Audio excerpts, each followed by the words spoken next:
What the hell is this, and why is it on my playlist? This is horrible. I mean, listen to this. Listen to this for a second.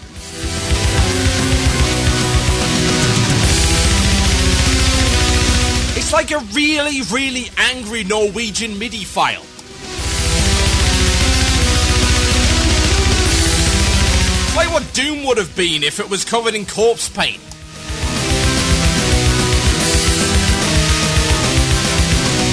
Jesus, stop it now.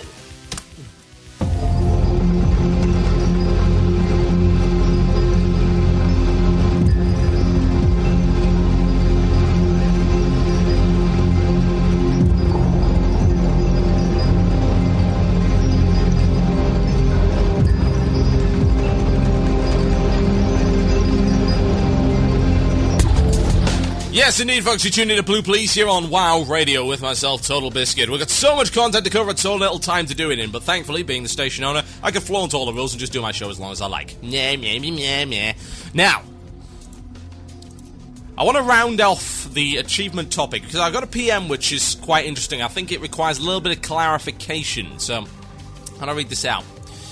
Someone believes, basically, that achievements are there to log your progress. They are not the motivation for doing content. The achievements are most easy and senseless. Would you be satisfied if they would call them something else? As I see it, you are basically arguing over the semantics of the word achievement, not the actual game mechanic, if it can even be called one. Sure, there are people that want to have the small pet achievement, but they would have gathered all those pets by themselves anyway. Now, here's the issue. I think you're looking at the achievement system in a manner that, just sees one side of it. The achievement system is a two-sided coin. You've got to think originally where it was actually taken from. This was not an original idea by Blizzard. It was stolen from Microsoft. It was ripped off part and parcel from Xbox Live. The Xbox 360 introduced achievements in their modern form, and they've continued ever since, and indeed you can get similar things on Steam, games for Windows Live, and of course the PlayStation 3 with trophies, which is kind of like the sort of middle school version of it. Here, have this plastic trophy, as opposed to actually achieving anything. Anyway, there are two reasons, and there are two kinds of achievement, The first kind of achievement is the progress tracking one. Like, for instance, beat this level, There's plenty of achievements in various different games. Some of them, the more unimaginative achievements, consist almost entirely of beat this level achievements. However, there are other achievements that you have to go out of your way to get, You have to do something that you would not normally do in your normal kind of standard play session. Even if you were the best at the game, maybe you've beaten the entire game, you still wouldn't get these achievements because you just would not have done that. It's not something that would occur to you in the normal progress of play to actually do. Now, that synergizes perfectly and represents in a carbon copy fashion the way that the achievement system in WoW works. There are two kinds of achievements. There are one, say, like Chant Me to the Frozen Wastes, which tracks your progress, and there is another, like Glory of the Raider, which does not track your progress. It tracks your ability to do things in odd and bizarre and out of the ordinary ways. You gotta look at this stuff like Chant Me the Frozen Wastes. Beat all these bosses is basically Chant Me the Frozen Wastes. As opposed to Glory of the Raider, which is like, do lower there without spores, kill all 4 horsemen, blah blah blah blah blah. Mama said knock you out, for instance, stuff like that. Stuff that you simply would not do in the normal progress of play, because that's not actually how you're supposed to do the encounter. That actually goes against the mechanics. It's like, you're not supposed to do Grand Widow Felina without killing the ads. That's not what it was designed for, and it doesn't give you any benefit whatsoever doing that. You were not supposed to do Loetheb without the spores. You were not supposed to kill all 4 horsemen simultaneously. You're not supposed to kill 18 abominations. You have to go out of your way to do that. You have to go and actually pull them. There's no reason. There is no good reason at all to do that. So that's the difference right there.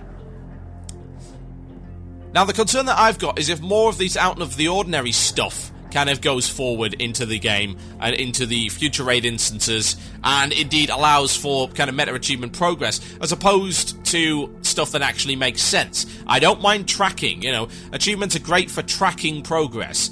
It's the kind of weird stuff that bothers me.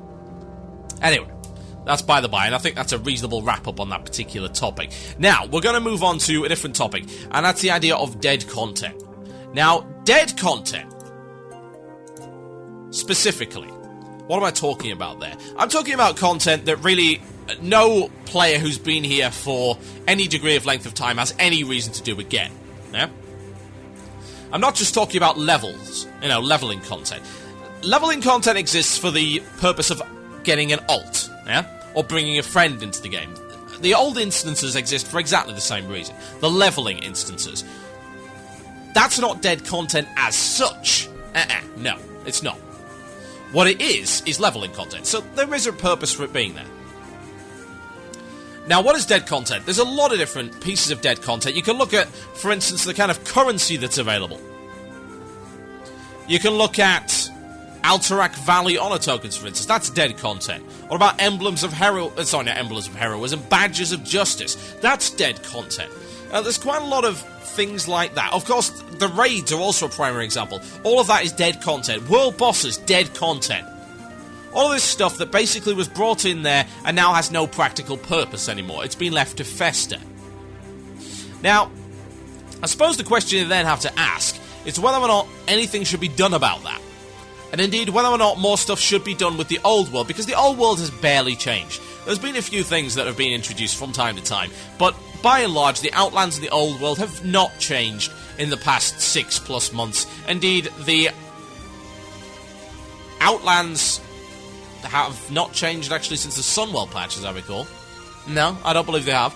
And the old world content hasn't really changed since they brought in, let's think, Zoloman, I believe, would be the last piece of old world content they put in there, if I remember correctly, give or take. Now, the question is, should anything be done about that? We'll deal first with the old raids. Now, let me just get this out of the way first. This is just something I've got to point out. We've been doing this raiding project with Arcanist Belt, the level 60 rerolling guild, having a lot of fun, and we went to Molten Core for the first time last week, just to kill a few bosses and stuff like that. And it reminded me of one thing. Molten Core is the worst instance ever made by anybody. It is absolutely horrible. If any of you have any positive memories of Molten Core, let me assure you, from the bottom of my heart, it is simply due to nostalgia. It sucks. It is a horrible instance. The bosses are pathetic, by and large. I've got to say, we went to do Lucifron. Bearing in mind, we're level appropriate, and we only took half a raid. Yeah? We're not using TBC and Wrath talents where we can avoid it. We're not using TBC or Wrath gear. In fact, a lot of our guys are in like level 30 to 60 greens. And we absolutely curb-stomped Lucifron in a matter of like a minute. He has 348k HP.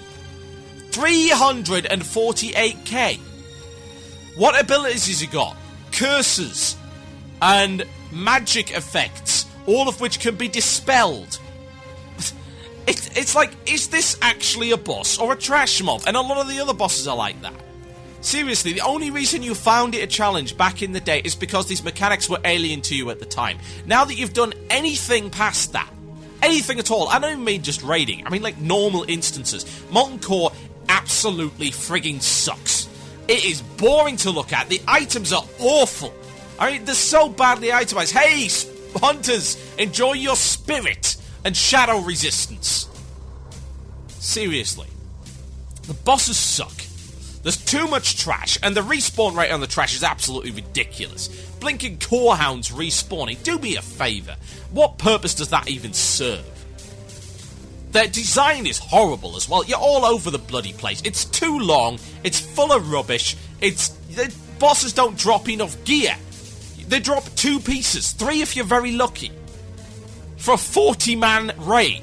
Consider what would happen in modern day raiding if that actually happened. You're looking at maybe getting 1 to 2... Actually, let me think about that. You're looking at maybe getting 2 to 3 pieces in a 25-man, whereas you're getting 4 now, and 5 from, like, N-tier bosses. It's awful. It's absolutely hideous. Now, if any revitalization of old world content involves Molten Core, other than blowing the damn place up, or covering it in bees and tar, then I don't want any part of it. No, it's horrible. Stop thinking the Molten Core would be a good heroic. No. No, no, no. If you don't believe me, go and do it again. If you have fun in there, then email me, and I'll tell you you're a big liar. It's horrible. Good lord, I can't wait just to go to Blackwing Lair and skip this rubbish. Anyway. let's think about old world content. Should raid content be recycled? Probably not. We're not going to see that happen, I don't think. I don't think we're going to see level 80 versions of old instances, and I don't really see the point in it either. Repeating the same stuff is stuff we were crying out for new content back then. We look at a lot of it back with nostalgia.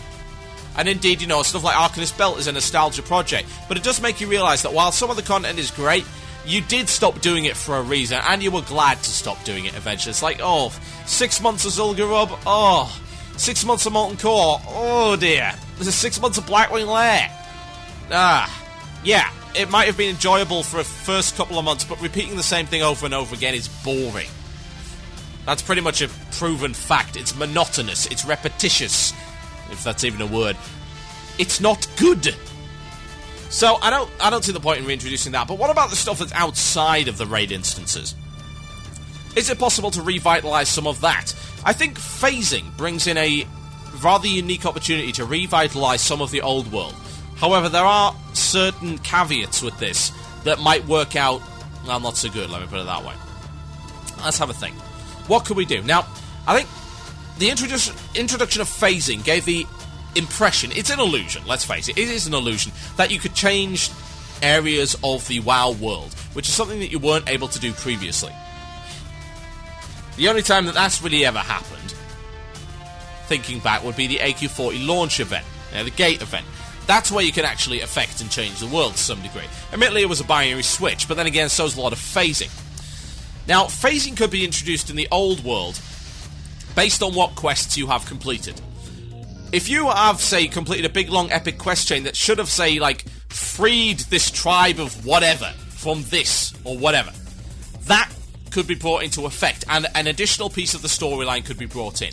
It would be nice to revisit the stuff that you've done on your way up to getting to where you are and see what has happened, and maybe then take up the cause again. Have the world actually advance a little bit, because right now, the old world is stuck in one particular period of time. It hasn't moved at all. The stuff that was happening 4 years ago is still happening. Now, before phasing was introduced, there was an excuse for that, because it's like, well, you've got to allow everybody to do the content, so you can't really do anything. But now phasing's in place, there is actually no excuse for that to happen. I am trying to think of just some stuff that might change. Say, you basically wiped out an entire tribe of Quillboar down in the Barrens. You absolutely slaughtered them. Now, why exactly are they still there? That's a great question. Why are they still there? Well, with phasing, you could wipe them out and have something else there instead. You could actually put some new quest hubs in there that would involve going back to the Barrens and doing level-appropriate stuff. And it's very easy, because you could have yourselves killing stuff that other players can't actually see. Now, whether or not you have to then micro-instance off the content, that's something I would be okay with. To add new content back to the old world and revitalise it in such a way that it seemed to actually be moving along. I think if you're going to try and tell a story, it's very difficult to do when 90% of your world is stuck in a time warp. As in, they are just frozen in cryostasis. The same loop going over and over again, 24 hours a day, 7 days a week for the last 4.5 years. Now, of course, there are certain problems with that. The idea of phasing, for instance, in content areas, you could have level 16 players wondering what a level 80 is doing in their area, fighting things which they can't see. Now, naturally, there's a couple of ways around that. You could either micro-instance the content, whereby level 16 players couldn't see the level 80s at all, or the mobs, or anything like that, because they were basically instanced off. Now, I'm not 100% sure on how the phasing system works, but I imagine it could be adapted to do that. We already have kind of weird situations where, say, if you go to Zuldrak, yeah? There was some stuff going on in Zuldrak where one of the quest givers actually moves at one point. Now, I'm pretty sure that you can talk to that quest giver and the players might see you just standing in front of something that doesn't actually exist. This may not be the case, so feel free to tell me, themurloc@gmail.com, if I'm wrong on that. But it does seem to me that the questing system could be adapted in that respect, with phasing. Now, the other issue, of course, is the fact that if you introduce level 80s back in the level 16 areas, ganking is going to resurge. Now, again, micro-instancing off the content would be a good way of avoiding that. Do not allow level 80s to see the level 16s if they are doing that content. Probably not a bad idea. I'd like to see stuff evolve. I'd like to see the Crossroads have actually built up a bit. You've done like millions of quests for the Crossroads. That place should be a city by now. And there's plenty of other places in the world that have actually ended up doing that. You know, being able to revisit your old stomping grounds, I think, has a certain appeal to it. It's not just nostalgia. It's the idea of having a cohesive world that actually seems to be alive, as opposed to you going to where the cool kids are and 95% of the guys kind of stuck in the corner on the bench while the cool kids dance at the disco. It's not very good.